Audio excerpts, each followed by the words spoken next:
ప్రకాశం బ్యారేజ్కి 8,80,000 cusecs or 8,90,000 cusecs as on now 3 గంటలకు.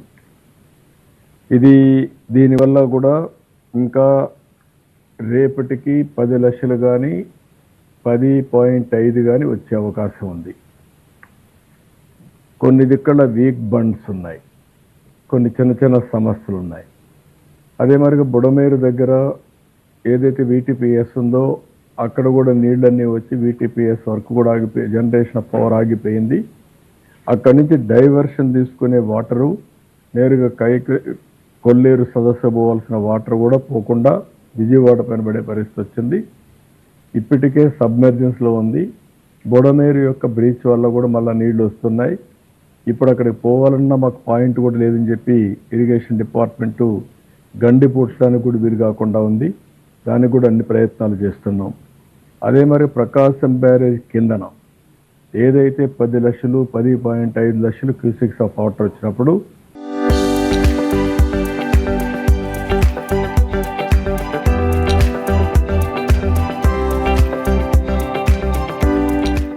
Week bunds ఉన్నాయి. అవి శాండ్ బస్తాలు అవన్నీ పెట్టి ఏమేం చేయాలనో అవన్నీ రీఎన్ఫోర్స్ చేస్తున్నాం.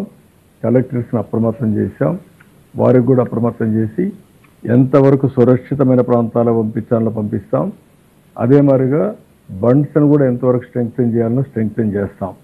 ప్రజలకు కూడా ఒకటే అప్పీల్ చేస్తున్నా, మీరు కూడా భాగస్వాములు కండి. ఇది మీ ప్రభుత్వం. అన్ని విషయాల్లో కూడా శ్రద్ధ తీసుకున్నాం. మేము మనుషుల్ని చనిపోనీయకుండా వీలైనంత వరకు ప్రాణ నష్టాన్ని కాపాడాం, పశువుల నష్టాన్ని కాపాడాం. అదే మరిగా ఇప్పుడు లేటెస్ట్ మనం చూస్తే ఆస్తులు కూడా బాగా పంటలు కూడా డ్యామేజ్ అయ్యే పరిస్థితికి వచ్చాయి. అవి కూడా చూసినప్పుడు మనకు దగ్గర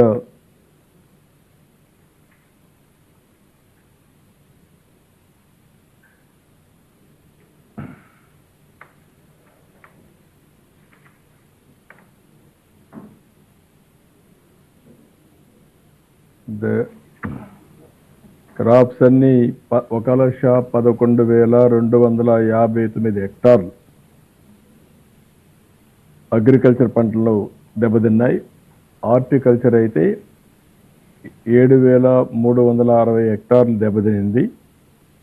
అదే మరి పెదకాకాని 1 సమ్మర్ స్టోరేజ్ దెబ్బతినింది. ఇవి కాకుండా రోడ్లు పెద్ద ఎత్తున బ్రీచ్ అయినాయి. ఇవి కాకుండా ఇంకొక పక్కన చూస్తే ట్రైన్స్ కూడా 2-3 ట్రైన్స్ ఆగిపోయినాయి. అక్కడ కూడా రీహాబిలిటేషన్ కానీ వాళ్ళకి ఫుడ్ కానీ ఇవన్నీ అరేంజ్ చేస్తున్నాం.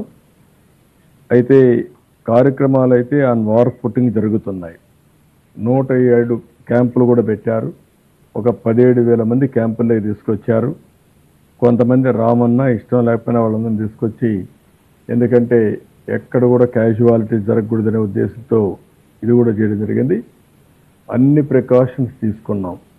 ఇది అయిన తర్వాత ఇప్పుడు పంటలు ఎక్కడా దెబ్బతినకుండా ఎక్కడ వీలైతే అక్కడ బోట్స్ కావాలంటే బోట్స్ అన్ని ఒక 8 మోటరైజ్డ్ బోట్స్ పంపించాం.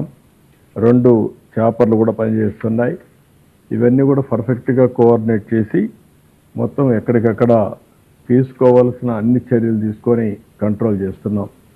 నాకు ఈ విషయంలో, ఎందుకంటే ఎప్పుడు కూడా తెలుగుదేశం ప్రభుత్వం ఉన్నప్పుడు, ఎన్డీఏ ప్రభుత్వం ఉన్నప్పుడు అన్ని విధాల చర్యలు తీసుకుంటాం.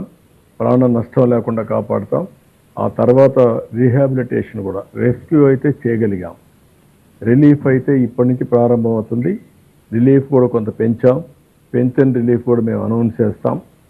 25 కేజీలు యూనిఫామ్గా అందరికి ఇవ్వడానికి, 1 KG dal, 1 KG sugar, 1 KG